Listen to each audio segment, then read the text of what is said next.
And I remember as soon as I could learn to write a particular character, I could then recognize it anywhere in any form.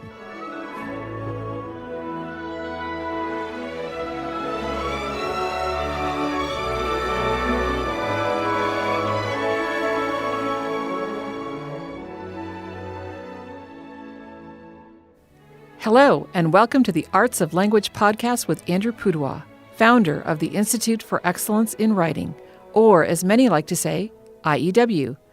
My name is Julie Walker, and I'm honored to serve Andrew and IEW as the Chief Marketing Officer. Our goal is to equip teachers and teaching parents with methods and materials which will aid them in training their students to become confident and competent communicators and thinkers.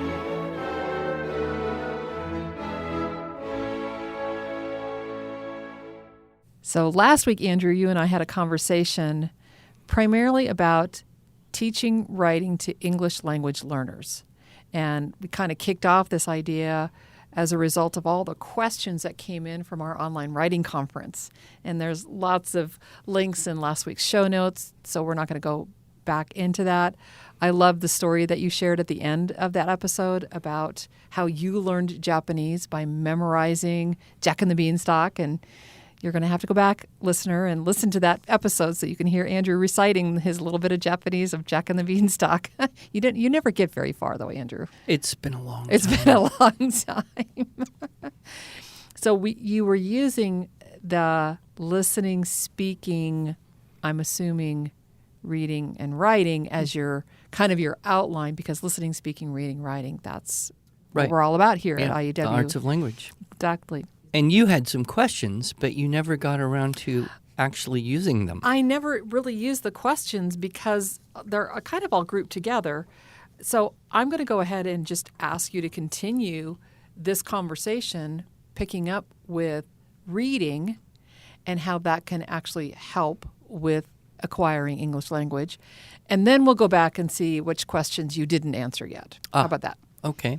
Well, it's very difficult, I think, to be an older learner of a language and not really want to understand it. You know, young children, 2, 3, 4, 5 years old, they're born into a world they don't understand most of what they hear, and that doesn't bother them. Nope.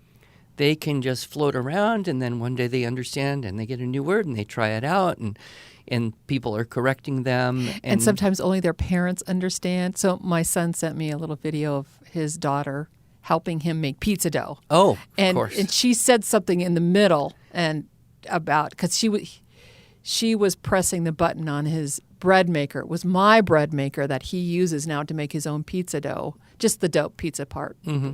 Anyway, in the middle of her whole thing about which number to put it to, she totally got distracted by something out there, and I had no idea what she said. So I had to ask my son, what did she just say? And he said, oh, electricity, no. It's like, wouldn't have gotten that. But yeah, she didn't care. She didn't care if we didn't understand it. So when we come to it later, right, we want to learn faster.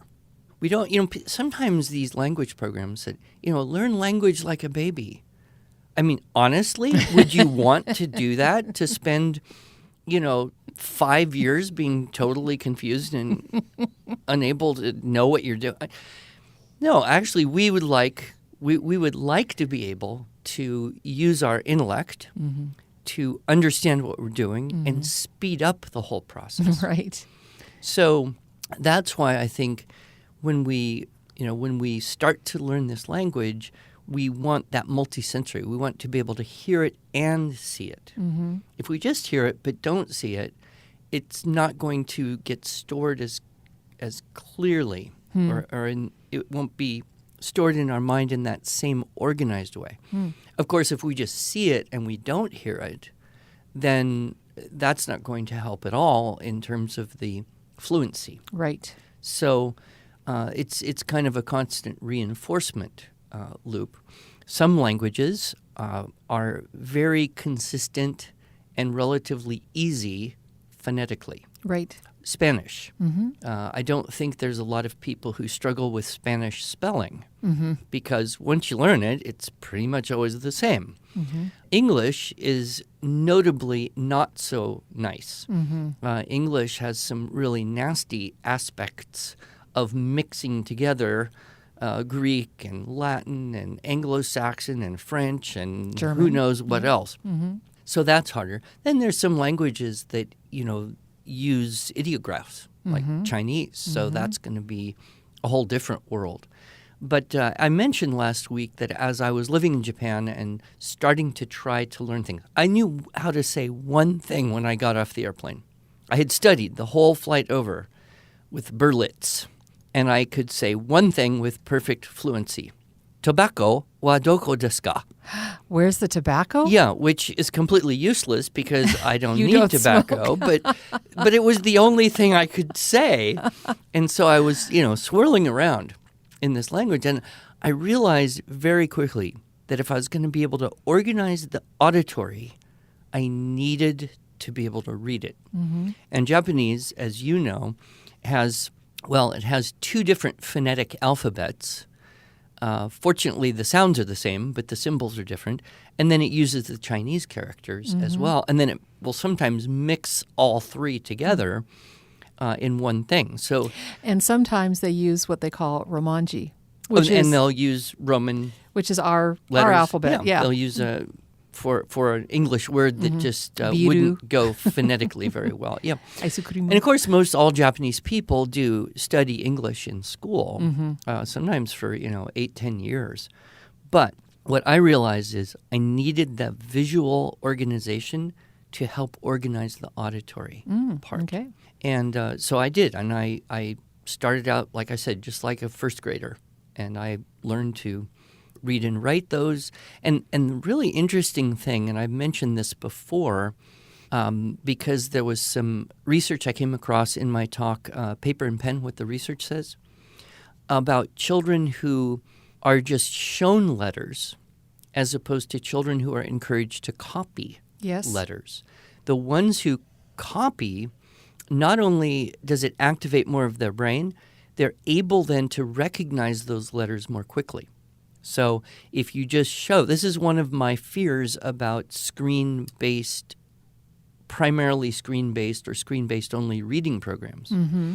Whereas in copying letters and words, you're much more able to recognize them. This was certainly true for me. And you know how you walk around, you see all the different logos and different stylized printing styles for signs. Same thing in every country, I think. And I remember as soon as I could learn to write a particular character, I could then recognize it anywhere in any form, even a stylized odd one, not just the carefully printed ones in the textbooks, but I could recognize it because it was ownership.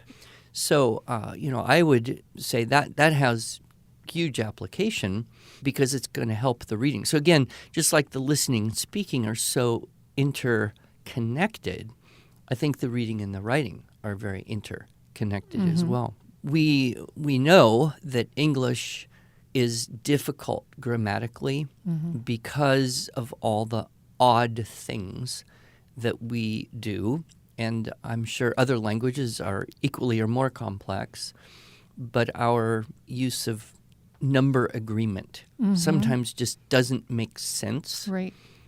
So you would think, well, if it's singular there, it should be singular here. But no, it's always the opposite, except under this odd circumstance when you are using these pronouns. So I would encourage people to just copy stuff. Just like we talk about the value of kids copying from good quality, copying poetry. Mrs. Ingham would have them copy poetry, or she'd have them memorize poetry and then write down the poetry they'd memorized. I've talked about, in the 1800s, kids, basically that's how you learn to write. They would have copy books, and they would have a proverb or an aphorism or a line of poetry, and the child would copy that. And so what's that doing? Well, it's not just handwriting. It's also giving a model of a grammatically correct structure, one that you probably couldn't create on your own. So it's building that database. And then, of course, the question is, how do you move from strict copy work into your world of being able to compose? And that's where I think we have the best possible approach for English language learners. Right. And, of course, way early in the day, so long ago, it was before I met you, I had a chance to work with that school district in Washington that I mentioned. Last week. He mentioned last week. I mentioned last week. You didn't work there last week. No, because you weren't I going mentioned anywhere it last podcast. But the people who were on the front lines working with these kids for whom English was their second language and sometimes kind of low literacy homes, migrant farm worker population, et cetera, they were the ones who were most excited about keyword outline. Ah, yes. Another group I worked with, actually I've worked with several school districts in Alaska, and they have a similar kind of situation with low literacy village populations, kids, their primary language is maybe Yupik or Yupik or something, and they get a lot of their English from television and then from other people who try to speak English. Right. They love this keyword outline thing up there, not only because, and this is, again, demonstrating the relationship between reading and writing, not only because they could see an improvement in the composition, the vocabulary use, the grammar. I mean, it was going from a correct pattern into a pattern that was more likely to be correct than if you just write whatever you're thinking. Right. So for our listeners that perhaps don't understand the idea of keyword outline, you start with Unit 1 and 2, you start with a source text, and from every sentence in that short source text, you choose 3 key words, copy that onto another piece of paper, and then you retell that source text without using the source text, just using your keyword outline. So you're starting with something. You've created a keyword outline. You're now practicing saying it out loud, and now you're rewriting it. So you're not just coming up with something from your brain, which for a 9-year-old boy whose English is his first language, is hard enough. Yes. For a child who is trying to learn a second language, wow, that could be really chaotic. Right. So that's one step removed from copying the whole sentence. Right. Now you're reading the sentence and just copying 3 words. Do you know, I don't think I've ever told you this, in my 10th grade English class, my English teacher had us do copy work. Every day she had on her chalkboard about 10 or so sayings that we would copy at the beginning of every class. Wow. And she would grade us on that. She must have been 70 years old at the time. But that's an old tradition. And yes, some teachers understood the value and carried it on. Yeah. Others never learned that themselves in school, and they didn't really learn about the value of that, say, in a teacher training program. So you're never too old for copy work. But I wanted to tell you that the interesting relationship between doing the keyword outline and telling it back and improved reading comprehension. Oh. So because of my experience with these Alaskan school districts back in the 90s, late 90s, I was asked by the superintendent of public instruction for the state of Alaska to join a team of reading experts and help create a course for all teachers in Alaska to teach all students to read better. And this is a very ambitious project. He had the support of the governor and funding and all that. So we met in Phoenix.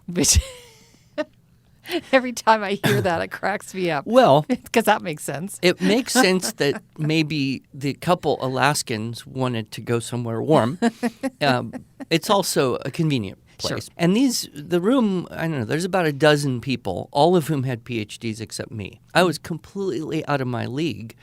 And they were starting to plan this course that was going to teach all the elements of how to teach reading and create a video course that would be then free and available to every teacher in Alaska. And at the first break, I said to him, I said, Roger, I don't belong here. These people are using words I've never heard before. I am out of my league. And I don't want you to have an expense for me because I don't think I have much to contribute. He said, no, you have the missing piece. Because what we've seen with Chugach and a couple of their school districts is that this making a keyword outline, just that, improves reading comprehension. Interesting. And I had kind of heard that from other people. And so I acknowledged that. And I did stay on the team, and I did contribute 4 hours of video and a demonstration class. And then kind of the sad epilogue is, the government changed. That governor was gone. The superintendent left. The new guy came in. The teachers union hated the idea, and the whole project was canned and shelved. It still exists, but nevertheless. But that I've thought about that a lot. You see, kids can sometimes kind of watch words go by. And you say, well, did you read it? Yeah. What did it say? I don't know. Well, did you actually read it? Yeah. So what did it say? I don't know. Well, did you really read it? I mean, you could go on like that forever. But when you have to read a sentence and stop and then ask yourself the question, which are the key words in this sentence? Which are the most useful 3 key words to help transfer that idea? It's a completely different way of interacting with the text. It's called thinking, right? Right, exactly. And what do we want? We want our kids to be able to read and think about what they're reading. Right. So this has application, to every population, whether it's second language learners, whether it's low language learners like they have in Alaska, whether it's younger learners, whether it's kids with special needs, dyslexia, ADD, spectrum stuff. It's forcing that interaction with the text in a way I don't know there's anything else out there that does that. So just doing Unit 1 is huge. But when you take it into Unit 2 and you then start writing sentences, that's when the ESL teachers and ELL teachers are so amazed at the quality of what the students can do compared to what they're doing when they're just trying to, look at pictures and describe something. And I had a very enjoyable application of this, teaching Latin. Okay. So, I taught Latin for 7 years. Wow. Yep. And there wasn't a whole lot of Latin composition included in the materials, the texts we were using. In fact, it was a grammar first approach. It was mostly about reading, and we did a little bit of memorized talking, but not much. The goal was reading. But I wanted to see about writing, and so I thought, okay, let's do this. Let's get an Aesop fable. Let's make a keyword outline. Let's be sure they have the vocabulary for all the keywords. And then let's try to rewrite the fable in Latin. So it was a cross-translation. And because, it came from structure, it was so much easier to put it back into the structure. Yep. Love that. So, application. I've had Spanish teachers teaching in high school Spanish say that, they started having their kids make keyword outlines from some of the readings in the textbook and then writing in Spanish and getting much better quality composition. That's awesome. Yeah. So a lot can be done. A lot can be done. So you mentioned Unit 1 in particular and Unit 2. One of my questions that I just wanted to camp here for just a second. Any suggestions on how to best accommodate an ESL student? Just slow the progression of new items introduced? We kind of touched on that. Can you just elaborate a little bit more? Would a teacher who has students who are English language learners exclusively, maybe it's a one-on-one situation, maybe it's a small class of English language learners, how could he or she adjust the curriculum of, say, one of our theme-based books or one of our video courses? Well, yes. One thing I would guess necessary for success would be even more tight modeling and doing things together. Exactly, yep. Rather than, in my class, if all the kids' English is pretty easy for them, I'll do it together once, maybe twice, and then I'll say, okay, now I think you got the hang of it, try this on your own. with an ESL kind of class, you probably would want to do it many, many times. 4, 5, 6, 7, 8, I don't know, together all the way. And they're just basically copying what's going on the board and walking through that process before you would say, okay, I think you got the hang of it. Try a bit of this on your own, and I'm here to help. Right. The other thing that question kind of leads to, I think, is also the style techniques. Because one of the very great side effects of learning the dress-ups is it improves your competence with parts of speech. And I've told the story many times when I'll meet a child who come into my class and they've been through, 3 years of blah, blah grammar, still can't find the verb in their own sentence.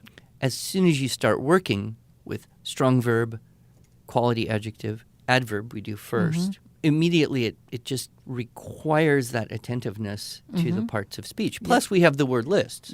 So the ones on this list are all adjectives. The one on this list are all verbs. Right. And, of course, that's one of the most confusing things about English is because it's not an inflected language, one word, without changing at all, could operate as 3 different parts of speech. So that's frustrating to English learners. So we're organizing and then modeling tightly. Of course, the use of clauses is one of the harder things about learning a foreign language. That idea of dependent clause and nesting and then how prepositional phrases fit in. Those are all embedded in our style techniques. Right. And, of course, the very best way to learn is to do. But again, probably more modeling. I recall having a conversation with someone who was looking at our program. Spanish was her primary language. And I was curious about this who, which clause and how it goes into Spanish, because it seems like that was one of the harder things for the Spanish-speaking kids to do correctly, because they didn't have a sense that it was, okay, that's not a complete sentence. An English speaker would get it, but a Spanish speaker wouldn't. And she said, well, we do that, and we could read that, but we don't really talk that way. I see. Right. And so that would be an example. You don't want to give up, of course, but that would be an example where a lot more modeling of that particular technique, that dependent adjective clause using who or which, just again and again and again and again. Independence, being able to do something confidently and hopefully correctly, is just based on a critical mass of experience. Right. If she's got, a couple of English language learners in a group of kids, it would just be modifying that checklist. Exactly. And getting rid of the who, which clause and just focus on the ly until they're... Yeah, and that's easy. And then just, having a little more time to have a little more examples and just doing it together a little more is going to make a big difference. I have to give a plug right here for our Teaching, Writing, Structure, and Style teacher training course. I mean, it's almost like, why should we plug this? Because a lot of people have found that IEW works so well for all types, like we talked about at the beginning of last week's podcast. Why is it so great for gifted students? Why is it so great for, those who have special needs? Why is it so great for English language? And the truth is, it's what you said. It's the teacher. The teacher knows it. And to know how to teach IEW, you need the teacher training course. You can't just teach out of the student materials. Yeah. We should mention that we do have Spanish subtitles. And I was going to mention that, and here we go. For the Teaching, Writing, Structure, and Style. Yes. We don't have it for all of the other videos, and certainly not the new student videos. But we do have that. And we also have the salient parts of the seminar workbook translated into Spanish. And that's available to our premium members. And it is. Yes. Okay, good. So they can just find it. Yep. If you are a premium member, it is one of the PDF files that you can download as a part of your premium membership for the Teaching, Writing, Structure, and Style video course. And the reason why we have the Spanish subtitles, so there you are speaking and teaching English composition, but your words are translated in Spanish, that is for our teachers who are wanting to teach English composition to their students, but maybe English is not their first language. They can read it in Spanish and at least comprehend. Or for people who want to teach Spanish composition. So they want to find or create source text in Spanish, make keyword outlines in Spanish, and then rewrite in Spanish. We also, and I don't know if there's anyone out there who is interested at all, but we have the seminar workbook translated into Russian. Yes, we do. We don't have subtitles on the video in Russian, but our Russian homeschooling friends over there did half day with me where I spoke in English and she reset it and interpreted right into Russian, and they've got that video as a part of it. And from what I understand, it's going very well. And they're, of course, primarily teaching in Russian composition, right? Using our kind of structure and style classical-ish model. So here's the question then: does this method work for another language too? Yeah, well, I think we answered that already because Yes. I used it teaching Latin. Yes. I have met, like I said, high school Spanish teachers teaching, American kids Yep. trying to learn Spanish composition. Yep. We know our Russian friends are Yep. using it in Russian. Yep. So really, if you can learn the system, I should think you would be able to apply it to any language. Right. All right, just a couple more questions here. English is my second language. I was wondering how I could be a great writer. So this is an adult who wants to self-teach themselves English composition. What do you recommend? Well, a lot of the things we already talked about, I would say, poetry memorization or excerpts from famous speeches, Yep. even excerpts from not so famous speeches, but that memorizing language is just it's going to be a continuous aid to fluency, to confidence, to vocabulary development, everything else. Right. We also know today there are technological aids, if you will, that I think must be very useful for English language learners, something like Grammarly, where you can, write something, type it, and then it will, kind of prompt you to say, is this what you really want? Right. Or you should probably have, Right. this here, or this spelling is not likely. So just the use of artificial intelligence right now is really quite remarkable. Right. You mentioned Grammarly. I've got to give a plug for our Fix It Grammar because so many teachers that I personally know are using this to teach English language learners. Oh. Because it's simple enough for them to understand the stories while they're identifying parts of speech, while they're learning grammatical constructions, like you mentioned, that who, which clause. And the vocabulary and element there's vocabulary is in there involved constant, too. Yeah. That's kind of nice to be able to see, this is how I would have written or said this, and here's a probable way that it can be better. I often say to my students, just turn off Microsoft Word's grammar checker and write, because it is narrowing in it the way it wants you to do stuff. Right. But if English is not your first language and you don't have a good sense of how it should or should not be, then that can be very helpful as well. Right. The other thing is just the availability of closed captions Yes. so that you can not just listen to, say, a TED Talk, but listen and read at the same time. So for an adult learner, I should think that would be very helpful as well. And then probably the most important thing is just consistency in practice. If you want to get good, you've got to allocate time for that purpose. Yep. Okay, I have one last question, and this is for the teacher whose English is not their first language. So she says, English is not my first language. Can I still teach your writing curriculum to my son? I'd say the answer is yes, especially if you go with our video. Yes, exactly. I think using our Structure and Style for Students courses is a great option for parents who want to teach the curriculum in English, but they are not confident to just do all that. Right. Using the theme-based book or whatnot.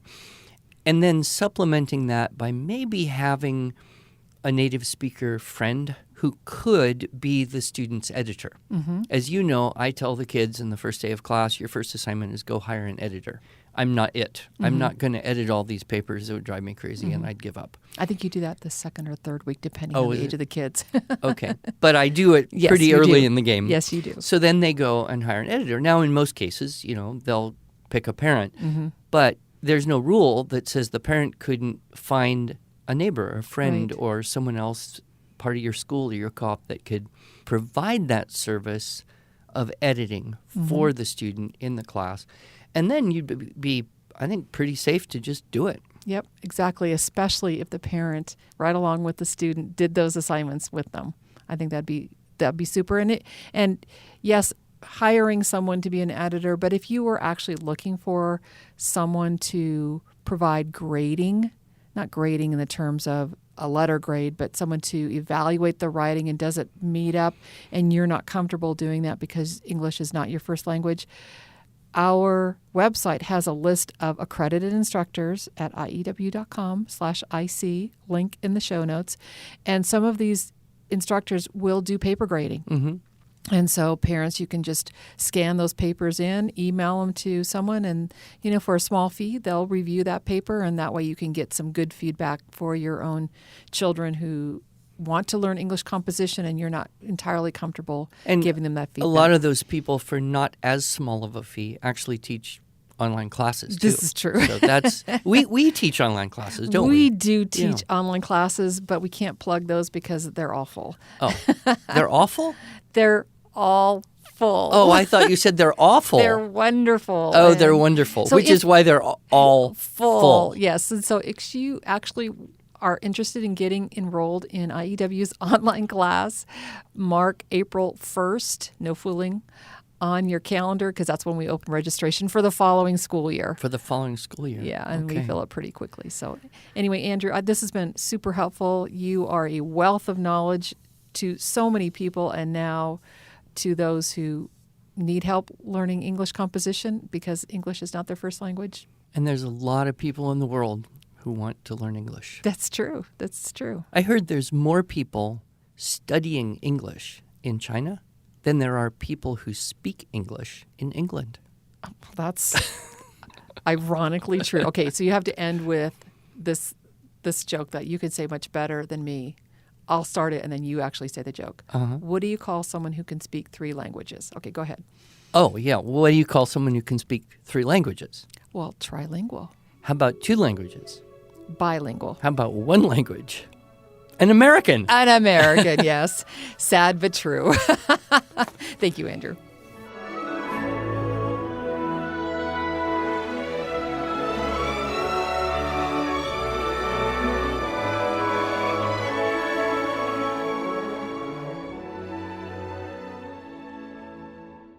Thanks so much for joining us. If you enjoyed this episode and want to hear more, you can subscribe to this podcast in iTunes, Google Play, or Stitcher, or just visit us each week at IEW.com/podcast. Until then, on behalf of Andrew Pudawa and the team at IEW, I thank you for allowing us to partner with you on your journey toward better listening, speaking, reading, writing, and thinking.